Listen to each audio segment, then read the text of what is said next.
The history of Christianity has always been told as though you're Jesus and the disciples, and then people kept amplifying what they said. It's a single stream. It's really almost boring. But now that one has these other texts, we find that the early Christian movement was much more multiple, much more pluriform, much more complicated, and factions warring against each other, and people disagreeing about either what Jesus said or what he meant or what it meant for them. And I now find that diversity much more exciting, much more human a picture. And it brings up the questions that occur to anyone who thinks about Christian tradition in a much more wide. There were people in antiquity who called themselves Gnostics. They said that they were the children of the knowledge of the heart. And that is what Gnosis really is about. It is an intuitive knowledge, imaginative thinking, not analytical thinking, but really knowledge of the heart.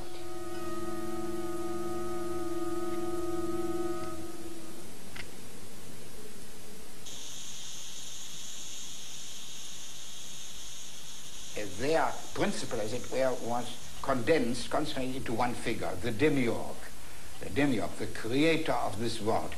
And to be the creator of this world is not a title of glory. On the contrary, look at this world and then you know what to think of its creator. Therefore, he cannot be the highest God, because the highest God cannot possibly have dirtied his hands with creating this prison of the soul, because the world is a prison of the soul. The soul is that part of the higher world which has become entrapped in this work of the lower powers, and that is the distress of a condition.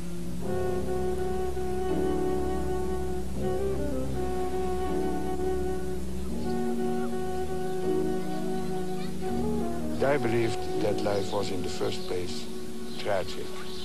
But when here and now you had the experience of gnosis, that is the knowledge of what Christ really means, then you were reconciled with your surrounding, and you also saw that it is really an illusion, and that in the deepest of yourself you are one with the infinite, one with the Godhead.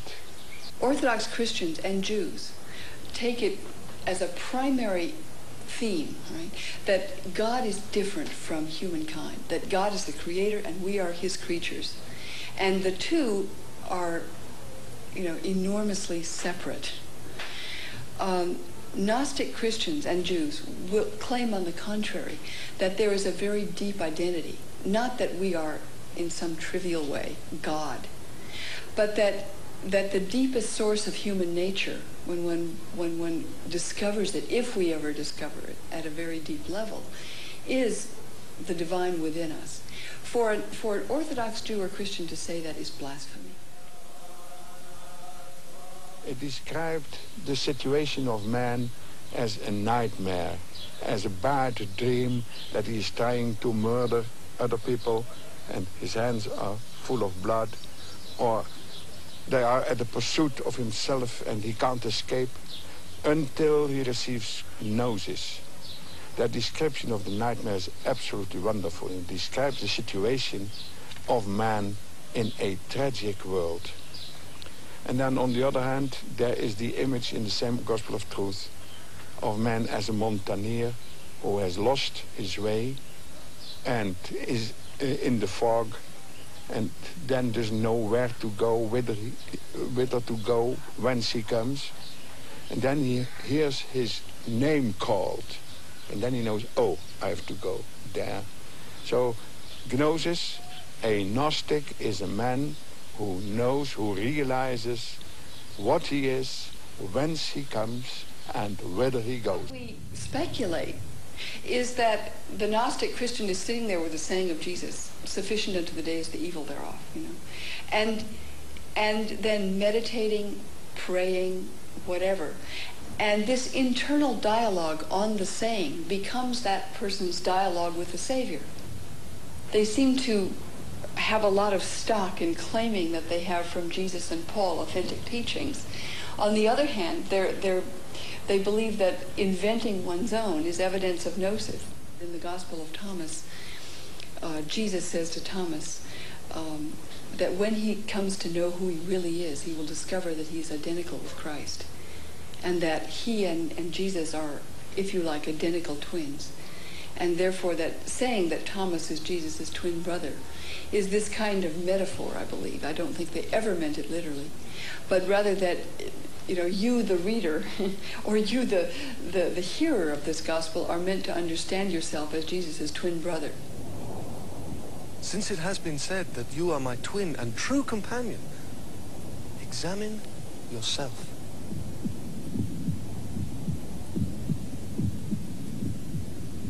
Examine yourself.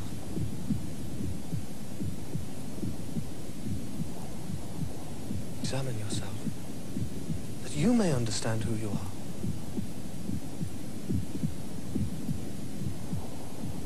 And you will be called the one who knows himself. For whoever has not known himself has known nothing.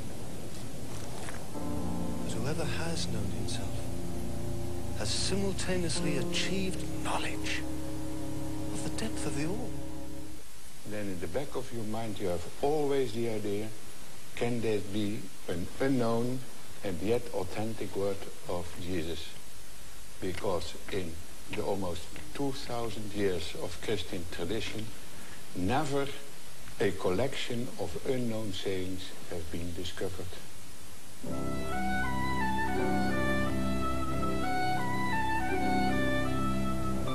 That which you have within you will save you if you bring it forth from yourselves. If you do not bring forth what you have within you, what you do not bring forth will destroy you. This heaven will pass away, and the one above it will pass away. The dead are not alive. The living will not die. The Orthodox gains salvation through faith in the sacraments, in the Bible, and in the Church. The Gnostic gets salvation through inner experience.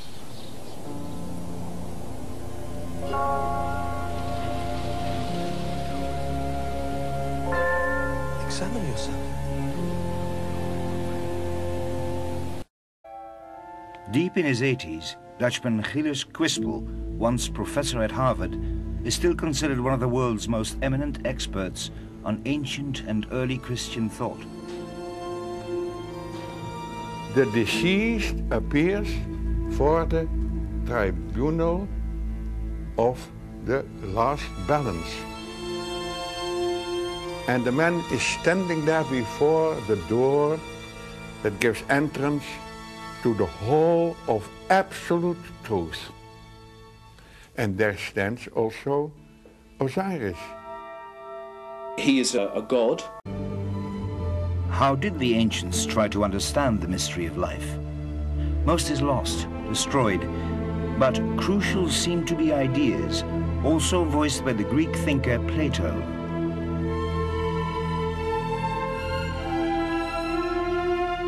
Man, said Plato, is like someone in a cave, bound, unable to see anything else than what is before his eyes, vague shapes on the wall.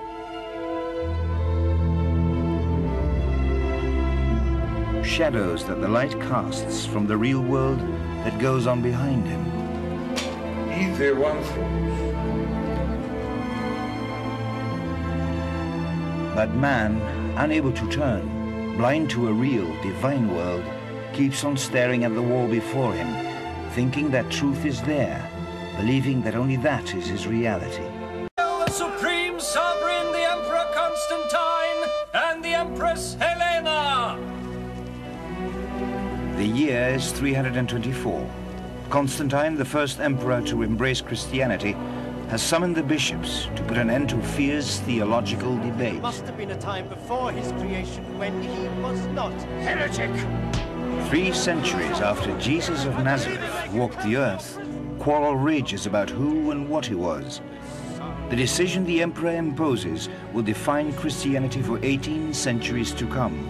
Supreme Sovereign, fellow ministers, This is the creed to which we have unanimously declared ourselves signatories. We believe in one God, the Father Almighty, maker of all things visible and invisible, and in one Lord, Jesus Christ, the Son of God, begotten from the Father, light from light, true God from true God, begotten, not made. By imperial decree, Jesus of Nazareth is proclaimed to be God's only Son. All other opinions are suppressed. Those disagreeing are exterminated. The Dead Sea Scrolls speak of sons of God in a plural way. They are the perfect, and they are the people who are perfectly carrying out the law. How would the historic Jesus have felt if he would have known that he would be termed the divine Son of God and only one? I think he would have been horrified, completely horrified. It's the very opposite of everything that he would or could have represented in the Palestine that we're talking about. 10 years ago, historian Robert Eisenman forced the Dead Sea Scrolls into the open. Discovered in 1945 by a wandering shepherd, these documents offer a unique view on the world into which Jesus would be born.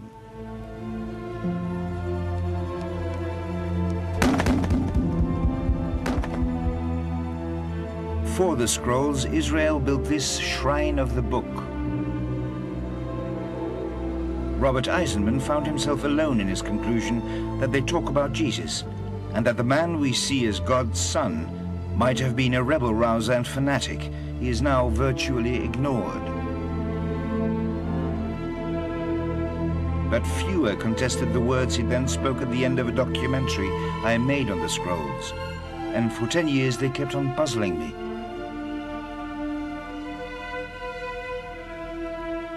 Who was Jesus?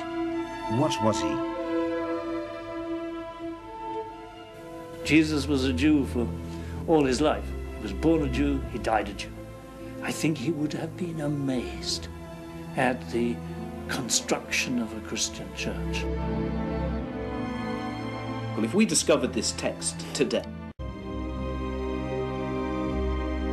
And they were written decades after Christ, when the memory of his life and suffering was fading, around a time which came as a watershed, the Jewish rising and total destruction of Israel by Rome, annihilating anyone who might still have known Jesus himself.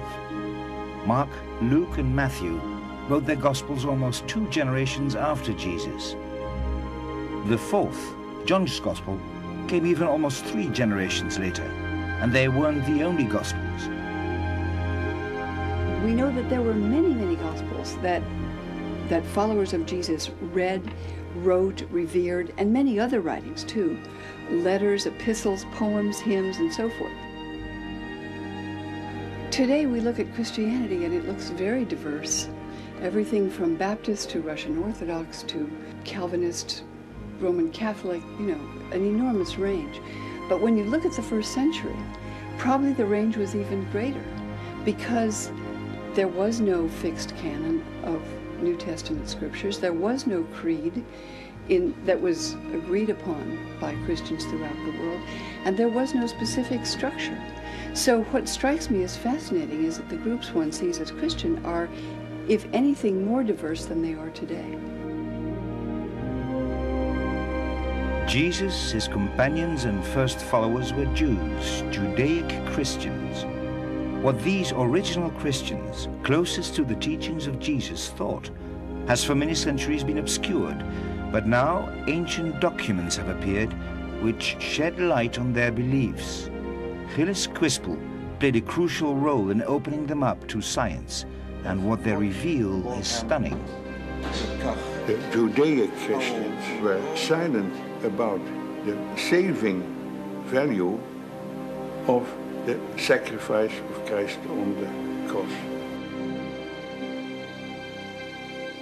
There is no virginal birth, no resurrection, no cross, but only just the words of Jesus, who is there, the embodiment of divine wisdom. A holy man not a god, but a man of profoundest wisdom.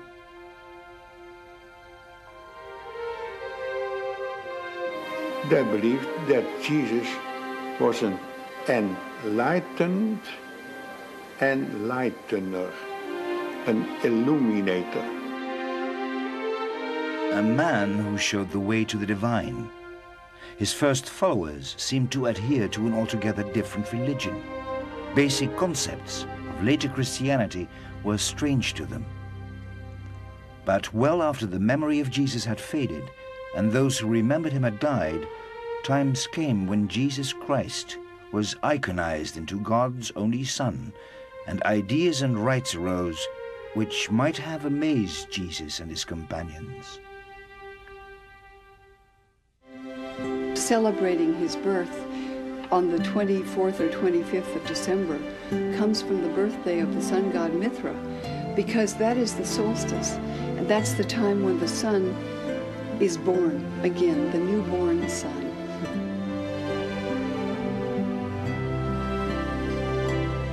The birthday of the invincible sun god, celebrated by the Romans, later was taken by Christians as the birthday of Jesus.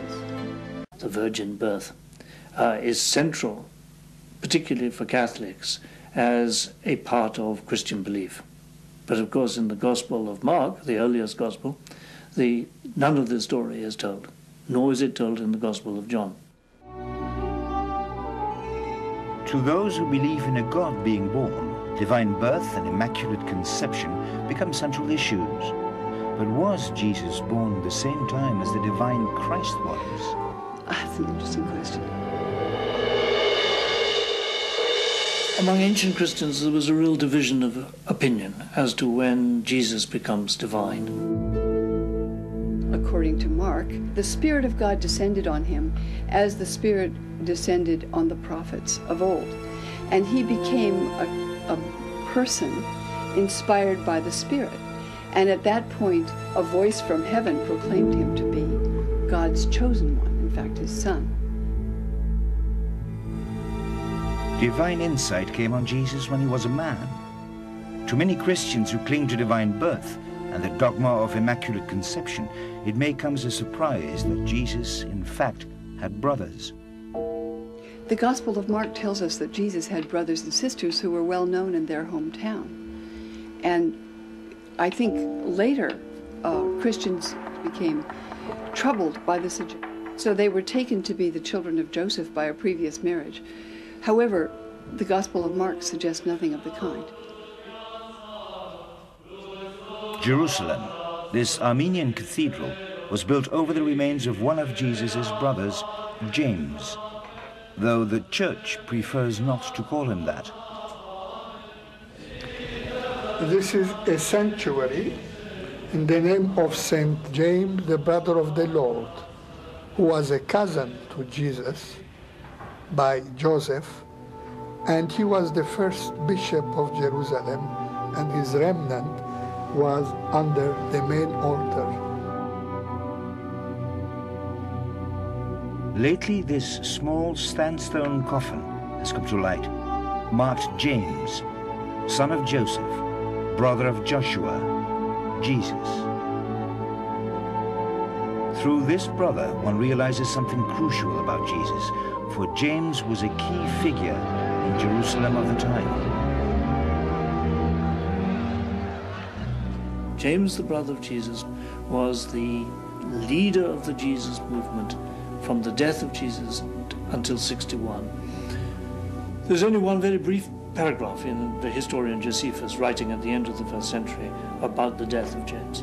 And it says quite clearly that a wildcat Sadducee high priest assassinated James and was removed from his position as high priest by the majority of the priests who objected, by the Pharisees, who were the friends of James, the brother of Jesus. It is quite extraordinary, because in this account the Pharisees are on the side of the Jesus movement, not, as they're reported in the Gospels, as the enemies. So for 25 years or so, the Jesus movement is a acknowledged Jewish movement associated with fervent Jews worshipping at the temple. And it's the destruction of the temple in 70 which knocks out the heart of the Jewish Jesus movement. But until then, most Christians, in my book, were Jews. Jews who had found their Messiah. All Jews hoped for the coming of a holy man, a Messiah. God would help with heavenly hosts to liberate the people of Israel from foreign oppression. But Jesus was a different Messiah.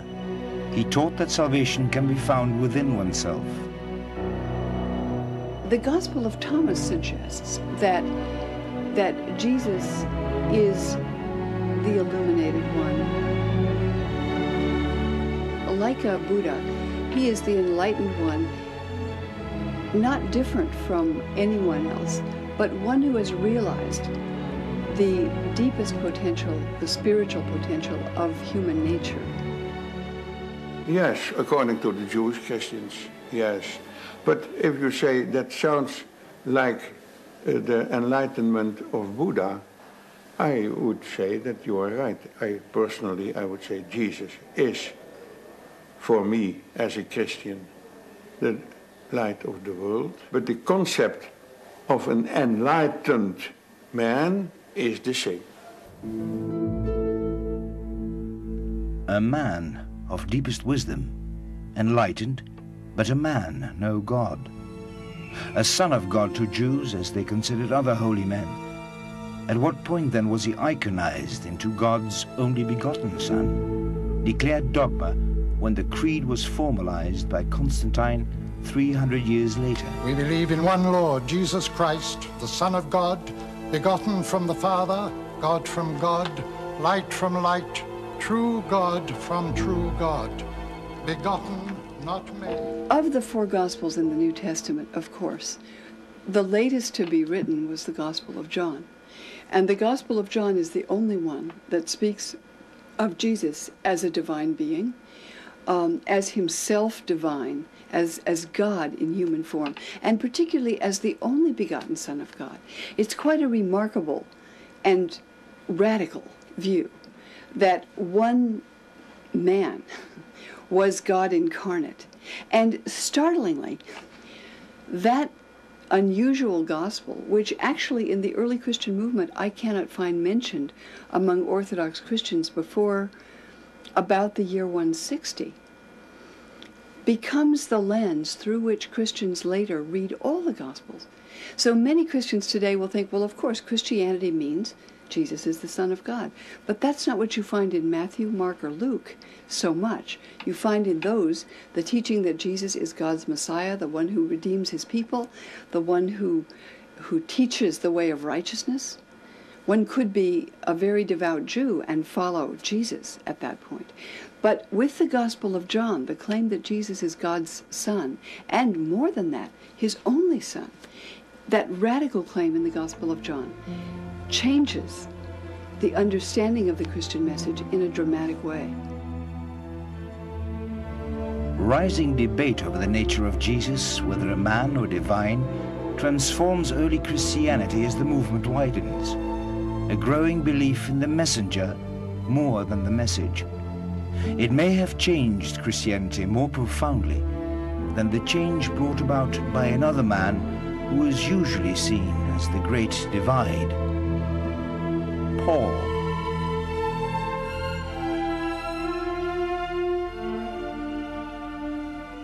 Paul was retrospectively constructed as the hero who refounded the Christian church. But Paul always tried to recruit believers in the synagogue. Very sensible too. Then the Jews knew half the story. But he was also willing to recruit Gentiles. The radical break that Paul made was to allow non-Jews to eat with Jews and not follow kosher laws. And that was a radical break, to be inclusive, to allow everyone to believe in Jesus. It was a fantastic step. Paul is a completely misconceived character in history. Paul is, at the time of Paul, we would say that there is no split between Gnosticism and literalism because literalism hasn't developed. There is no literal Jesus at this time. Paul is existing before the literal story. He's writing before the gospel, and Paul doesn't have a gospel story. Paul's Christology is very, very unique and very spiritual. Paul, amazingly, he says that he received his teaching from a revelation in which a being of light appeared to him, and he was convinced it was Jesus. He knew little about him, but then talks about Jesus. He doesn't talk about Jesus, and he says if once we knew Jesus according to the flesh, that doesn't matter anymore now. What matters is the risen Christ. Paul says that Christ was revealed in me, not to me. What does that mean? When he's talking, yes, I mean, this is fascinating. If he's talking about, you know, his vision of light, he doesn't meet the Jesus that we're familiar with from the gospel story, who had a mother and father, and all of that is not important to Paul. What he meets is a being of light, just as exactly the pagans had met their gods as beings of light. And then when he talks about the great secret that has been revealed, is not that Jesus came, was born just down the road and did all these miraculous things. What he says is, this is the great secret, Christ in you. And when he talks about Christ being revealed, it wasn't revealed to him, Christ was revealed in him. Now this is what makes Paul's Christianity so completely Gnostic and not literal. What would true mean? Because the literalist approach is that Jesus is outside of you, God is outside of you, God is outside of the universe indeed. It's separate. Whereas the Gnostic approach and the ancient pagan approach of the mysteries is that all is one. If you could put it in a nutshell, it's just that. All is one. And so Christ is in you, you are in Christ. You can say it either way you like, but you can't divide it up. And that's what the literalist church does. How different the writings of Paul are becomes steadily more obvious through the sensational discovery of a hoard of documents, unknown gospels, hidden when a Christian church on the rise persecuted their readers. Gnostic gospels, discovered half a century ago in Nag Hammadi, Egypt. Misunderstood, maltreated at first, fallen into the hands of black traders, scientists now realize what they imply. The books from Nag Hammadi are more important than the Dead Sea Scrolls, because they throw a new light on the history of Christianity, on Jesus, and on God.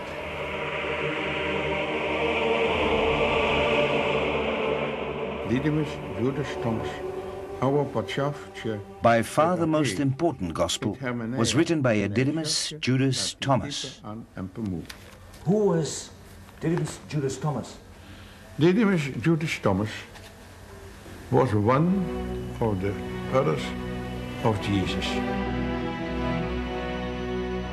Later church tradition makes of Thomas the apostle who could not believe Jesus after his death came back in the flesh, resurrected as a physical body, wounds, stigmata, and all. The doubting Thomas, who is now said to be the most faithful disciple of his master.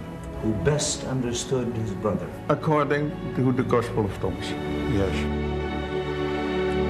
The document ascribed to Thomas, though written down later, is now believed to go back before the canonized Gospels, and is thought to reflect closely the time when the teachings of Jesus were fresh and alive. I find it astonishing, really, that the Christians haven't run out everywhere and wanting to read the Gospel of Thomas and all these other marvelous scriptures which have come to light. And I think it says something about how powerful the hold of the Roman Church was, that it's still pushed outside, they're still regarded as heretical and dangerous. And of course they are. They are heretical and they are dangerous from the perspective of the literalist church, because they turn the understanding of the literalist church inside out.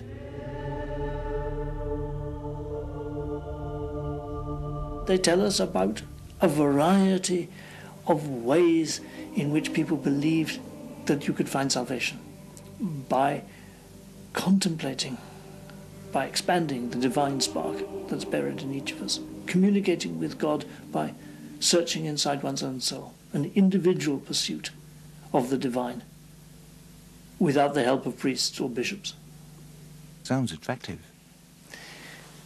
Gnosticism is amazingly attractive. I think particularly attractive to the modern mind, because it sells a religion for the individual, not a religion brought about by a church. I think it's all out. I think this is what humans have always looked for, yearned for, to try and find divinity by themselves. But that's to oversimplify, because it is also extraordinarily complicated. In many ways, if you read it, it's like having a bath in 1,000 soap bubbles and getting the soap into your eyes. It's blinding, it's obscuring, as well as cleansing. It was already there in the Egyptian religion when they said 3000 before Christ that man after his life became Osiris. He was integrated into the Godhead. It was the basic concept of all mysteries that existed in the Roman Hellenistic world. The mysteries of Isis, of Mithras, of Adonis, everything. That was the idea. There was in man a divine spark hidden unconsciously in him, and that was to be awakened by the initiation, which led ultimately to transformation. How did it get lost? Well, that is very simple. The Catholics had the bulldozer, and the rabbis had the bulldozer too.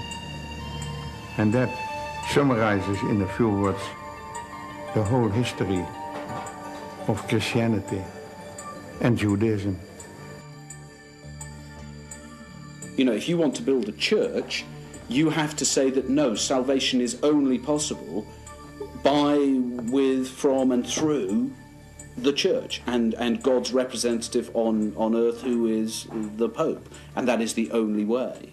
Whereas the Gnostics are very much, it's about you can do it right now, right here, and you don't need the authority of the bishop. If you want to understand what Christianity is actually about and what paganism is actually about, is to understand that it's a journey of self-knowledge.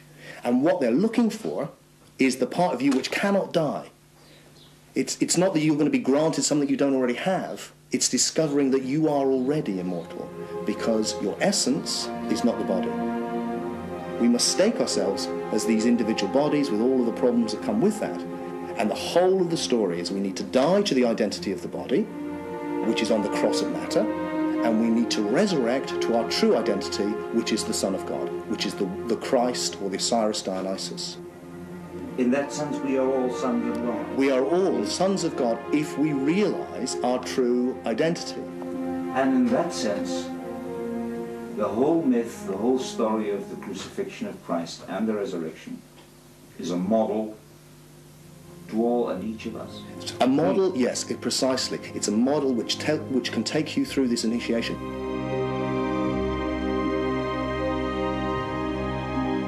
For the Gnostics, their whole quest was a continuation of the pagan quest.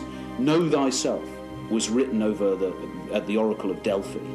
And this was the quest of Plato and of Socrates, and to know what you... And the Gnostics continued that quest. And by its nature, it was difficult. You had to go through the experience. There was no way you could bypass it. Now, once you've got it turned into a religion, which is pretty much off the shelf, all you have to do is believe that this person has done it for you, and you will get to heaven.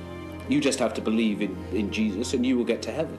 For the Gnostics, it's actually about becoming Christ yourself, with all of the suffering and effort that involves. A completely different religion, and one can see, I mean, having studied Gnosticism, one can see why Christianity triumphed. It was kind of inevitable.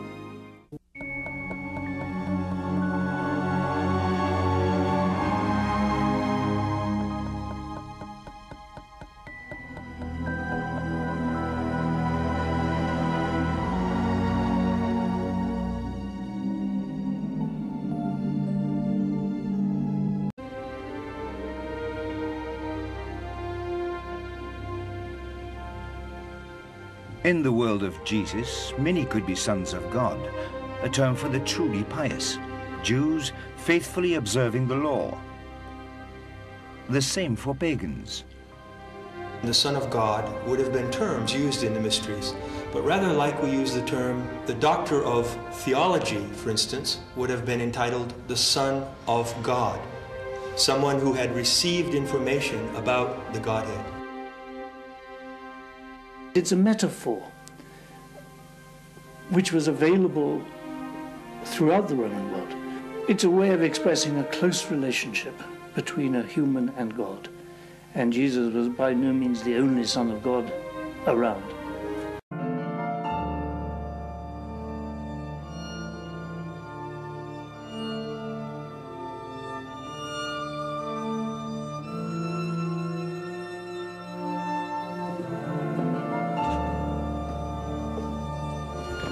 Here we are in the 2nd century of Christianity.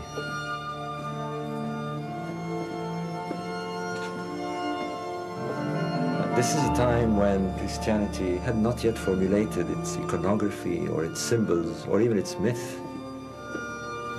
This in a sense represents the underworld, the tenebrous regions where initiates and make contact with the divinities. It is light getting into darkness and finding a way into the afterlife. The portals of immortality, they were through death, and therefore the initiates, perhaps with no torches whatsoever, would come here and imbue the mood of the place. They were that close, they believed, where one can transit from life, death, and rebirth. The people who came here were early Christians, and yet they were the link between the ancient Egyptian mystery cults and the Gnostic religion. We see Anubis, we see early Christians perform the rituals of the ancient Egyptians. Today we look at Christianity and it looks very diverse. Everything from Baptist to Russian Orthodox to Calvinist, Roman Catholic, you know, an enormous range. But when you look at the 1st century, probably the range was even greater because there was no fixed canon of New Testament scriptures. There was no creed that was agreed upon by Christians throughout the world, and there was no specific structure. So what strikes me as fascinating is that the groups one sees as Christian are, if anything, more diverse than they are today. We know that there were many, many Gospels that followers of Jesus read, wrote, revered, and many other writings too. Letters, epistles, poems, hymns, and so forth. Christians look back upon the beginning of the faith with a sense of nostalgia, a time when the words of Jesus and his apostles still rang true, when the creed was clear, its contents undisputed. But now documents have been discovered which shed a different light on those beginnings. If Christianity today worships Jesus as God's only begotten Son who died to redeem us from our sins, the first followers of Jesus almost seem to adhere to a different creed. The Judaic Christians were silent about the saving value of the sacrifice of Christ on the cross. They believed that Jesus was an enlightened enlightener, an illuminator. There is no virginal birth, no resurrection, no cross, but only just the words of Jesus, who is there, the embodiment of divine wisdom. Jesus of Nazareth, man or myth? Those who walked with him didn't seem to remember him as God's only begotten Son. They perished in the Holocaust, which came from the Jewish rising against Rome. Do the Gospels from our Bible paint him as clearly? They were written 2-3 generations after Christ in cities elsewhere in the Mediterranean, when another image emerged, that of Jesus, the Son of God. But a different memory still lingered.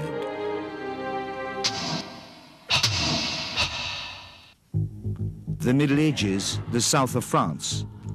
Briefly and for the last time, a different faith stands up again of Christians with another view of Christ. People the Church considers heretics, worse than devils. For decades, the fury of the Church rages against these Gnostic Christians.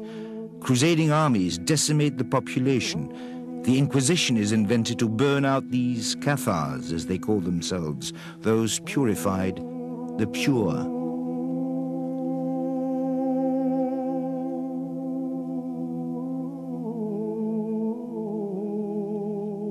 After many centuries, people now start remembering these Cathars and visit the places where they suffered. The Cathars were not forerunners of the Reformation. They were not a heresy of the Catholic faith.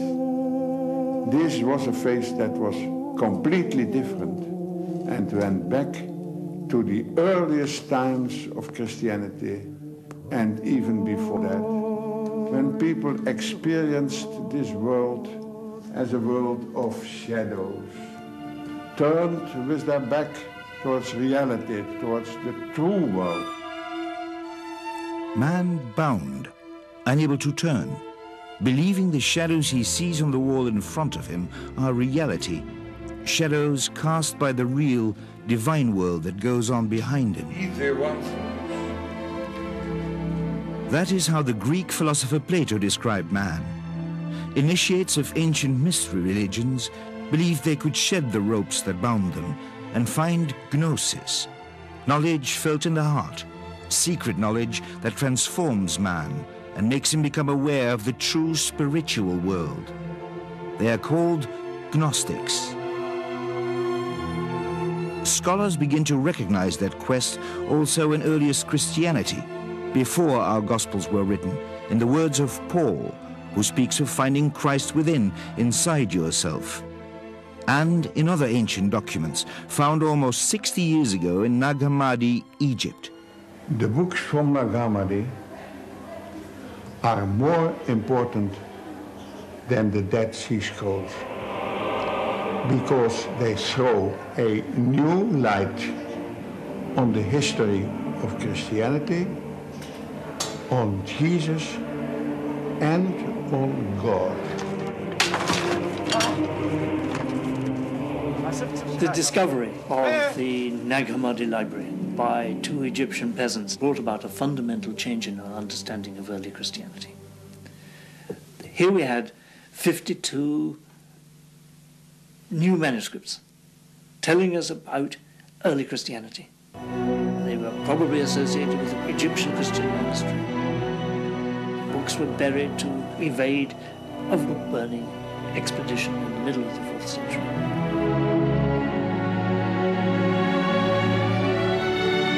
It's just given us a whole wealth of information, and I find it astonishing, really, that the Christians haven't run out everywhere and wanting to read the Gospel of Thomas and all these other marvellous scriptures which have come to light.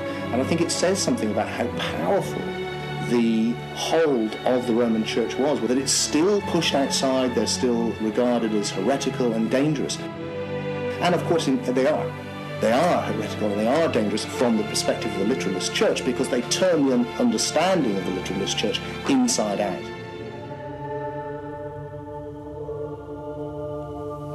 They tell us about a variety of ways in which people believed that you could find salvation by contemplating, by expanding the divine spark that's buried in each of us, communicating with God by searching inside one's own soul, an individual pursuit of the divine without the help of priests or bishops. Sounds attractive. Gnosticism is amazingly attractive. I think particularly attractive to the modern mind because it sells a religion for the individual, not a religion brought about by a church. I think it's all out. I think this is what humans have always looked for, yearned for, to try and find divinity by themselves. But that's to oversimplify, because it is also extraordinarily complicated. In many ways, if you read it, it's like having a bath in 1,000 soap bubbles and getting the soap into your eyes. It's blinding, it's obscuring, as well as cleansing. It was already there in the Egyptian religion when they said that man, after his life, became Osiris. He was integrated into the Godhead. Man is a fallen god that remembers heaven. That is the concept of all mysteries of antiquity, of Isis, of Mithras, of Adonis, everything. The central point of Gnosticism is that each of us is born with a divine spark inside us, and the duty of the believer is to try to find that divine spark, to get into touch with God by looking inside ourselves. Gnosis means self-knowledge. What is self-knowledge? Ecstasy? Psychoanalysis? What is it? It's very difficult to explain what self-knowledge is and how to come by it. It's not like psychoanalysis. It's not an intellectual exploration of the soul. It's not ecstasy. It's quiet contemplation by oneself, sometimes with the help of a leader, of who you are and how God made you, what God is like. It's a quietist, it's a single individual self-searching.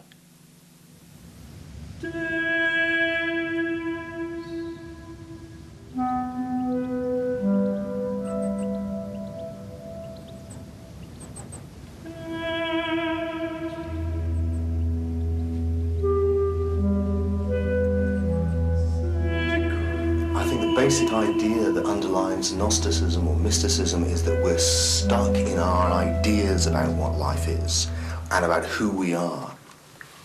And coming down into an environment like this knocks you out of your ordinary mindset. You're face to face with perhaps the greatest mystery, death, the idea that you will cease to exist as a physical form, and it pushes you out of your ideas into a direct encounter with the absolute mystery from which everything comes, the mystery that we are, the mystery that it is.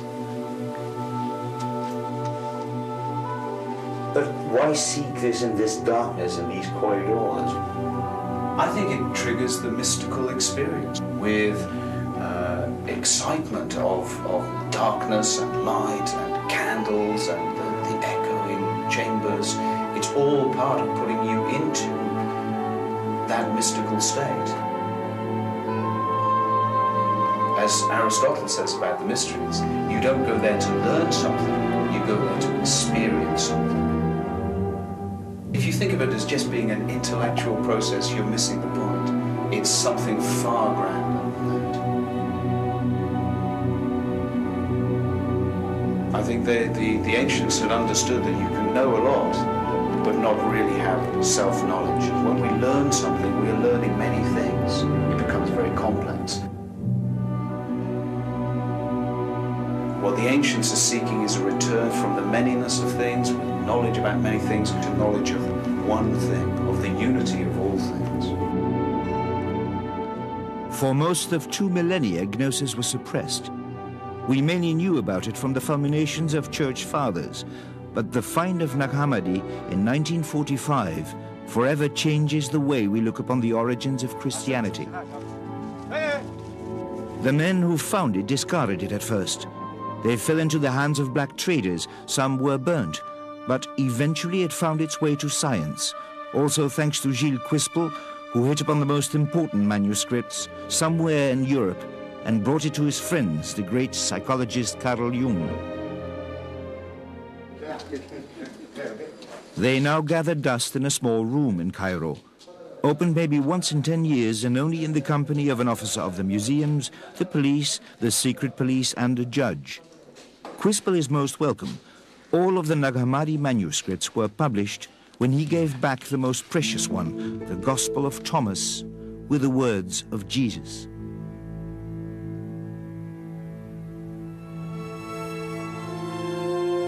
It starts with the word, these are the words that Jesus, the living, spoke. And Didymus Judas Thomas wrote, and he said, whoever finds the explanation of these words will not taste death. Who was Didymus Judas Thomas?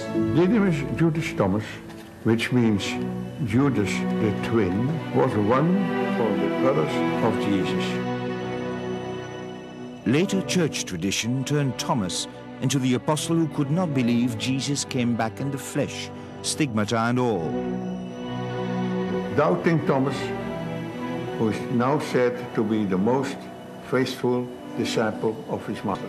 Who best understood his brother. According to the Gospel of Thomas, yes. He's understood not to be Jesus' twin brother on a literal level, but rather that whoever reads this gospel is to understand that he or she can come to recognize himself as Jesus' twin.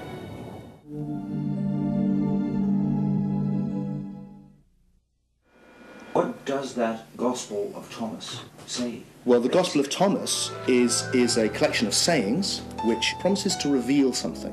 And what it says it will reveal is what no ear can hear, no eye can see. What no hand has touched and what has never occurred to the human mind. What is it? Well, it's you. You are the thing you can't hear, see, your essence, consciousness itself. And I think this is the key thing, if you want to understand what Christianity is actually about and what paganism is actually about, is to understand that it's a journey of self-knowledge. And this was the great injunction which the god Apollo gave to the pagans at the Oracle of Delphi, to search for the gnosis, self-knowledge, know yourself. And the same with the Christians. And what they're looking for is the part of you which cannot die. It's not that you're going to be granted something you don't already have. It's discovering that you are already immortal, because your essence is not the body. If you discover what you really are, you discover God. You discover the divine. You discover God within. You appear to be a body, but you are consciousness. And the consciousness witnesses birth, witnesses death, in fact many times over, because all of the Gnostics, including the Christian Gnostics, believed in reincarnation. And this process happened a bit like waking up and going to sleep. You were in a cycle of different bodies coming and going, but you were not ever the body. You were with a consciousness which witnessed this. So you were never born and couldn't possibly die. All separate things are an expression of one thing. So all human beings are images, or the word they use is eidolon. They are an image of the one daemon or spirit. A reflection of the divine. Not a reflection so much as the divine become conscious of itself. Become conscious. They use the term for the Father of the dazzling darkness. If you imagine light with nothing to reflect on, it's dark. So light in itself is dark, and they use this term dazzling darkness. Pure potentiality, just light, just consciousness, with nothing to be conscious of. When that creates for itself something to be conscious of, or something, or as light, something to reflect on, the universe comes into being. And this one consciousness of God expresses itself in all conscious beings. So all of us are images, eidolons of the one consciousness of the that is the universe, that is everything, which is God. Christian myth as we have it, on the contrary, emphasizes a deep gulf between man and God. God is God, and we are mere mortals. Now, the Gospel of Thomas has a very different message. It speaks of Jesus as Son of God, and speaks of all other humans as also the children of God, who may not be aware of that because they are not aware of being created in the image of God, the divine light that came into being before the universe was created. When God said, "Let there be light," humankind was made in the image of that light. And in the Gospel of Thomas, Jesus speaks as the voice from the light.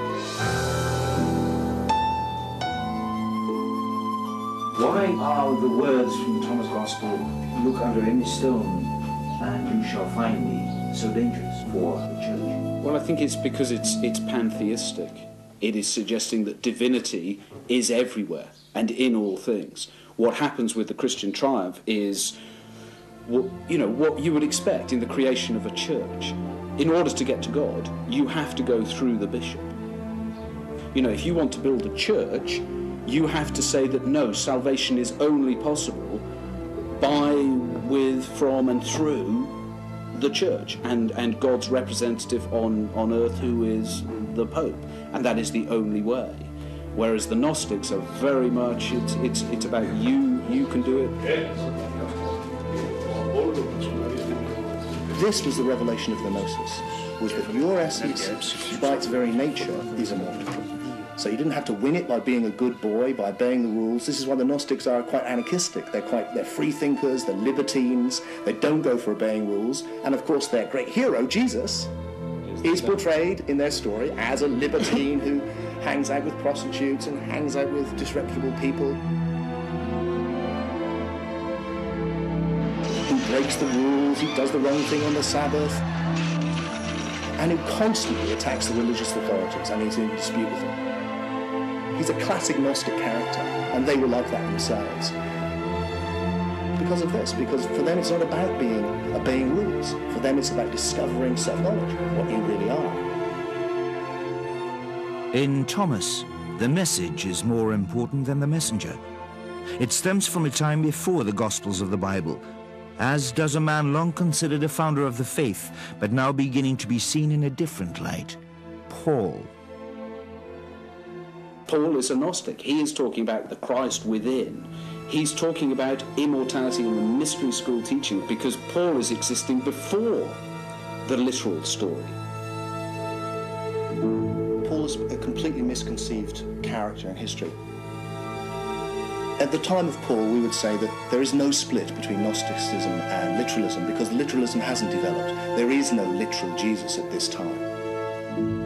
1-2 generations later, the Gospels of the Bible recount the life of Jesus in detail.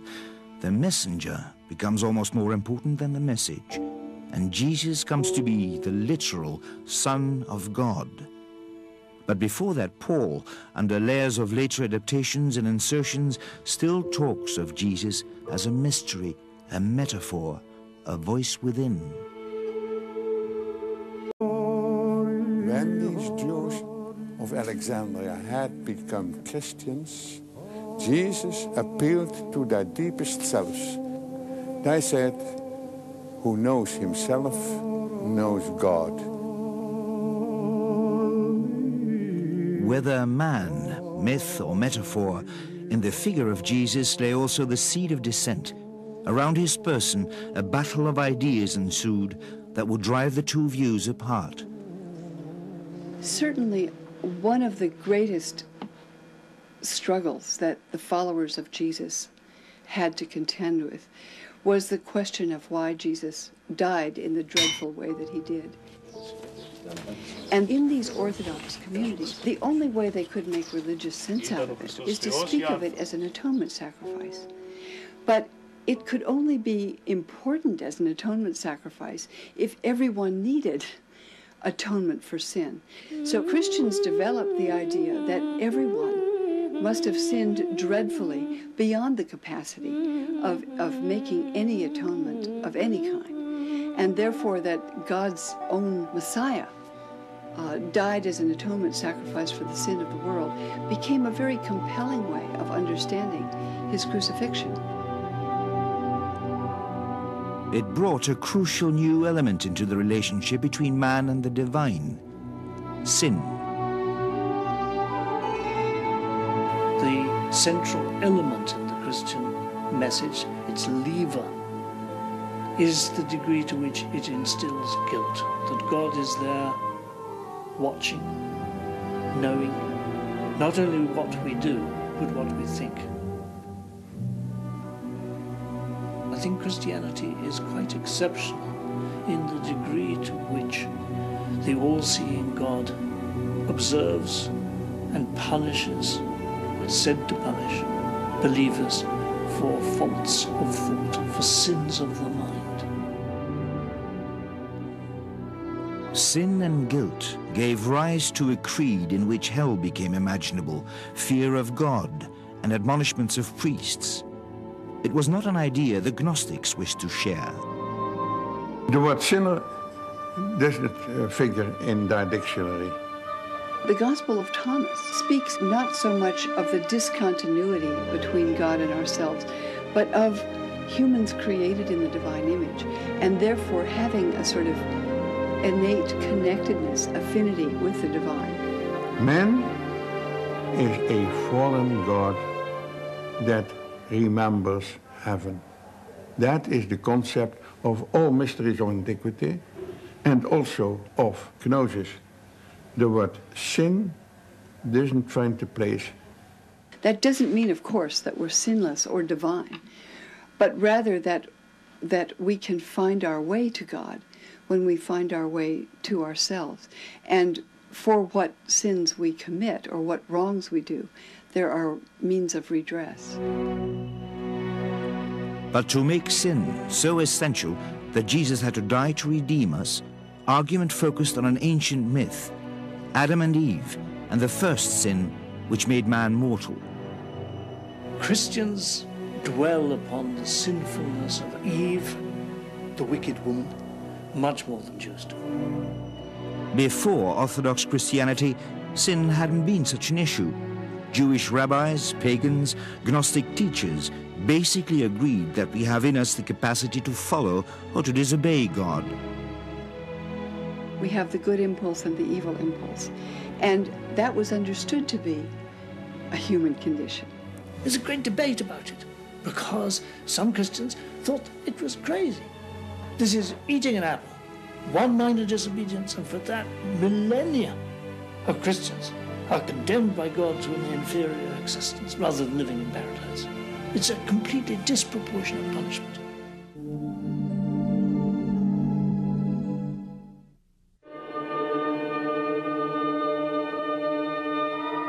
Only in later Christianity, that idea of inherent human sinfulness, original sin, develops, especially by Augustine, in the 4th century.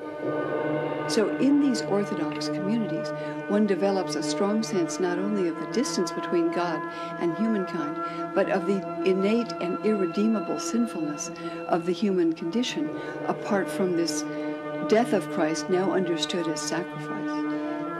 But the conventional Christianity, the canonical Christianity, which didn't become established till the 2nd century, was much disputed. And so some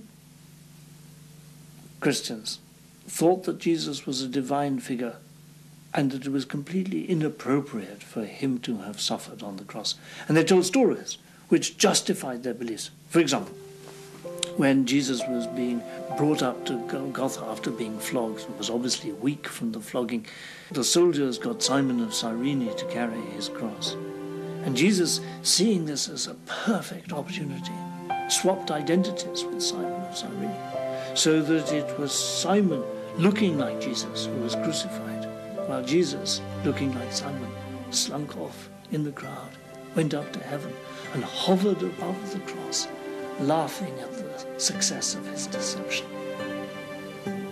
Or laughing as a Buddha is laughing, smiling, passively, because of the calm and peace that Jesus has from knowing and from illuminating us, giving us his knowledge. Jesus, an illuminator, the voice, the symbol of the divine.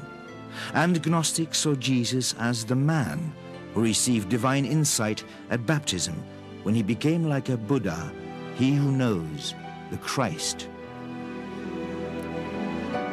Orthodox Christians took it literally. If Jesus was divine, he was God's son, his only begotten son. He also had to be born divine, which Gnostics considered a childish, naive notion. The split becomes apparent with the latest gospel in the Bible, John. Many Christians today will think, well, of course, Christianity means Jesus is the Son of God. But that's not what you find in Matthew, Mark, or Luke so much. You find in those the teaching that Jesus is God's Messiah, the one who redeems his people, the one who teaches the way of righteousness. One could be a very devout Jew and follow Jesus at that point. But with the Gospel of John, the claim that Jesus is God's Son, and more than that, his only Son, that radical claim, which actually I cannot find mentioned among Orthodox Christians before about the year 160, becomes the lens through which Christians later read all the Gospels. I began to be convinced, it sounds bizarre, that the Gospel of John was written to counter this other view. And it changes the understanding of the Christian message in a dramatic way. Jesus, the literal Son of God and only begotten one. But to Gnostics, Jesus was a metaphor, a symbol for the divine that hides in all of us. In that sense, we are all sons of God. We are all sons of God if we realize our true identity. Whilst we don't, we are in a state of death. Now, this is fascinating, I think. In the ancient world, this is the underworld. We now are dead. For the Gnostics, for the mystics, this is the underworld in which we are the spiritually dead because we think we're the body, and we're not. And the whole of the story is we need to die to the identity of the body, which is on the cross of matter, and we need to resurrect to our true identity, which is the Son of God, which is the Christ, the consciousness of the Father. So we are all Christ, and we all need to resurrect. And in that sense, the whole myth, the whole story of the crucifixion of Christ and the resurrection is a model to all and each of us. Yes, precisely. It's a model which can take you through this initiation.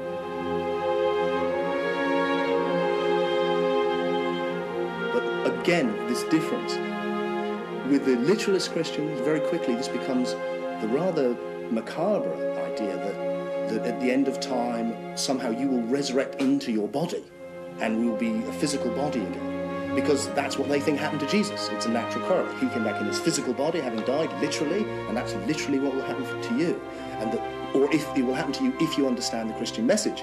The Gnostics, of course, are saying the complete opposite. If you don't understand the Christian message, you will come back into a body through reincarnation.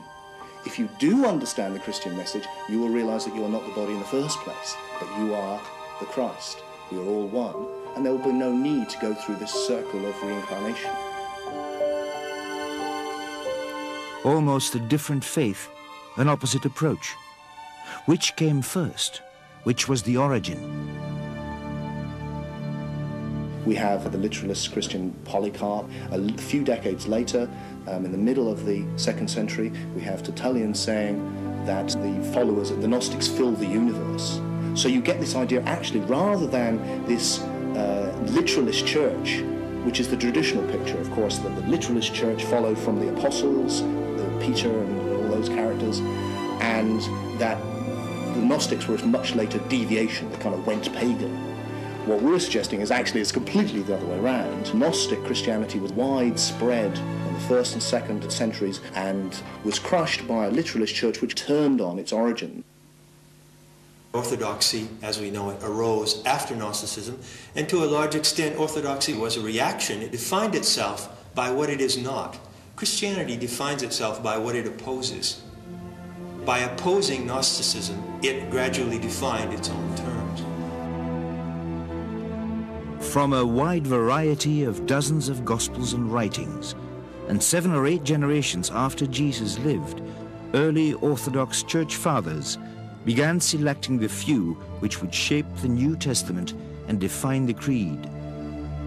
I think it's in the face of terrible danger, the threat of persecution that impelled concerned Christian leaders to try to find the basic teachings on which they felt all could agree. In this selection, overt Gnostic views, elements too complicating for a literalist view of Jesus, were laid aside.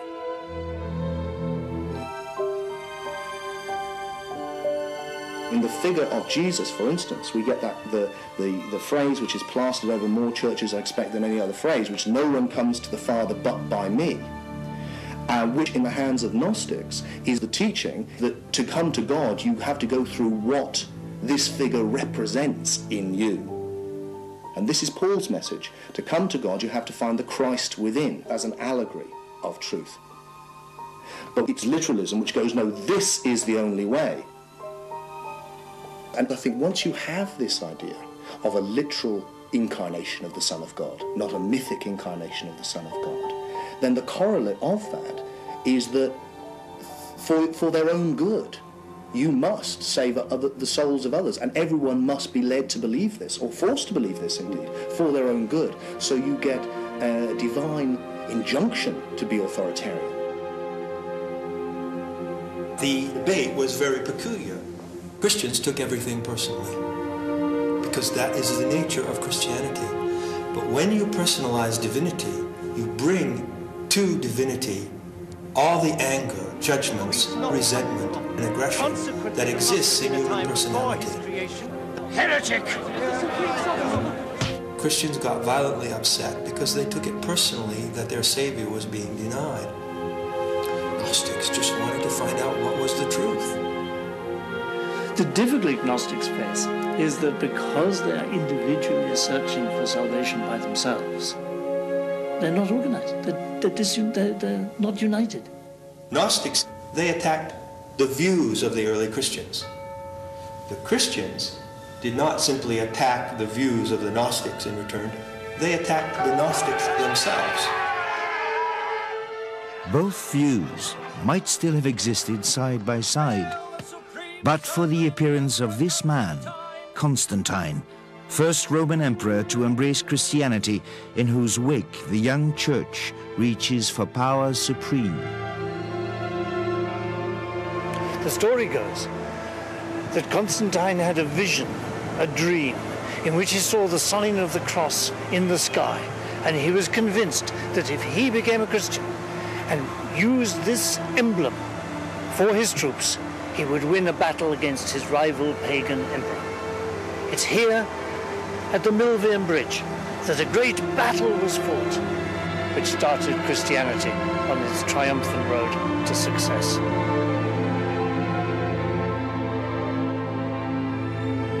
The Council of Nicaea 324. Emperor Constantine settles all differences about the creed.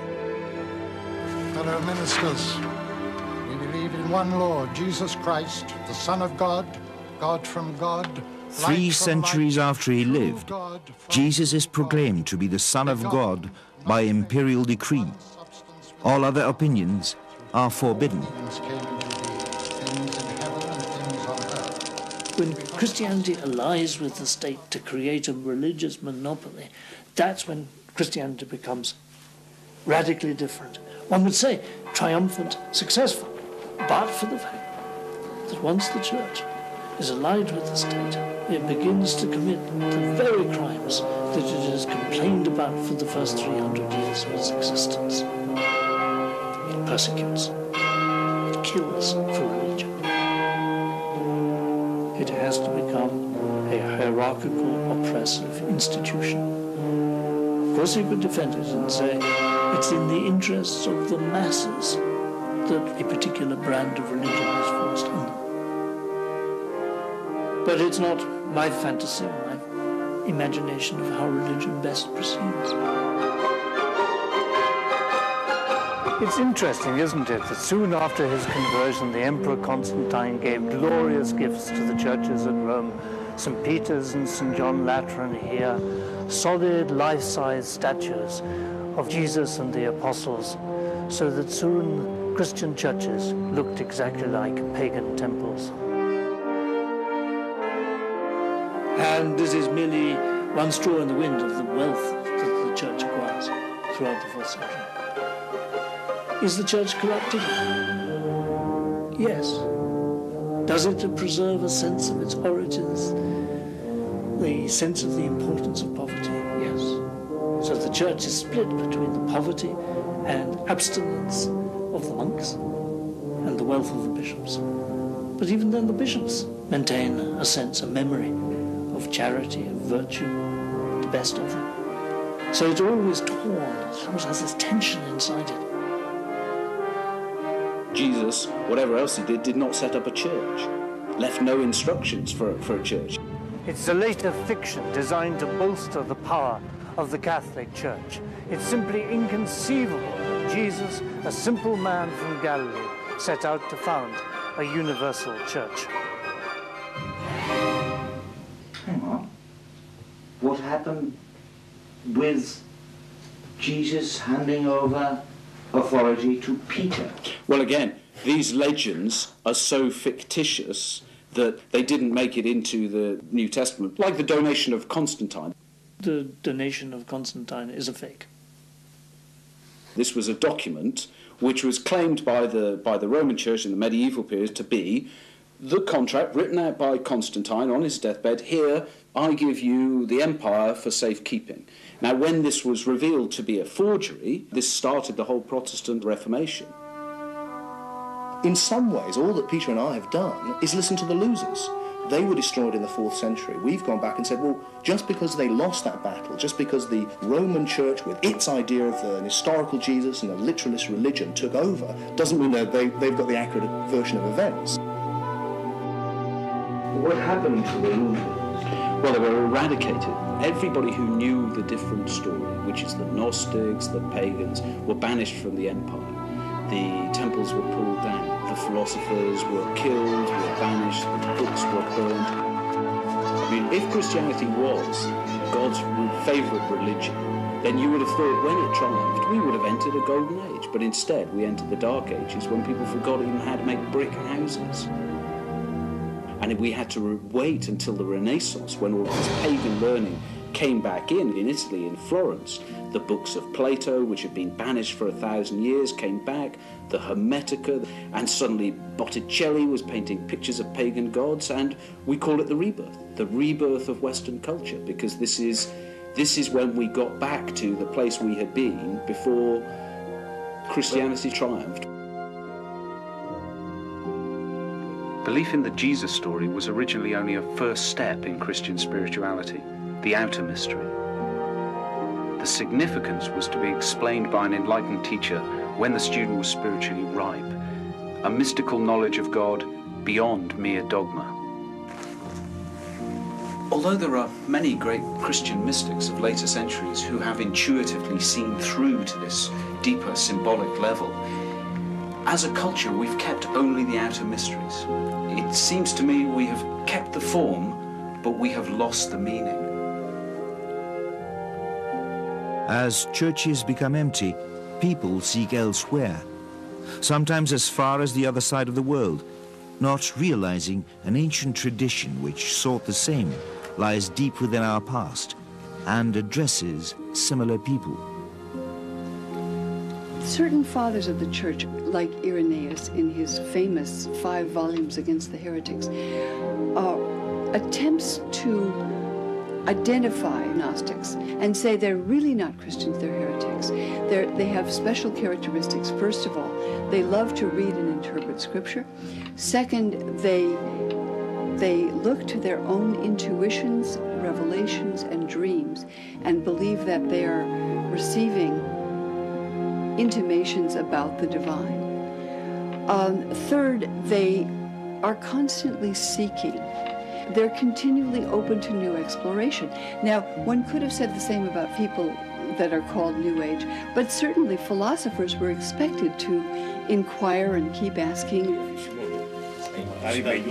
Asking, one finds a tradition eradicated, interrupted for many, many centuries, complicated for us today, sometimes bewildering. All of this is pretty difficult to comprehend for modern man. Dear friend,